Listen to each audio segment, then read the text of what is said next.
afasa ukuthi ngqi bese lokhethi iqhindi okusuke kusho ke ukushoshela eduze kubashayeli bamaloli. Bathi ke bagqoza la izinsuku belindele ukuchitha umthwalo echwebeni lase Richards Bay. Uthatha 3 days na 4 days. Solo sila. Yeah, queue. Special lapha ku N2. Umkhandlu umhlathuze uthi usukhathele manje ukukhokhela amaphoyisa edolobha alawula ukuhamba kwezimoto imali engezwa emholweni ngenxa yokusebenza isikhathi esengeziwe phecelezi overtime. Lo mkhandlu uthi usulufaka enkantolo lolu daba. As the city, we have taken steps, one of which being to go to court, to try and ensure that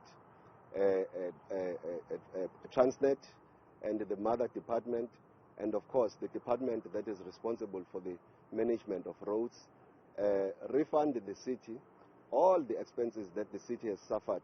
Imizamo yethu yokuthola ukuphawula kubaphathi bechweba ifane encimishini ukuthela amanzi emhlane wedada. Ezindabeni zethu ku-Channel 1630 lethelwa eNewsroom Africa, nginguNtando Mnyandu, eRichards Bay.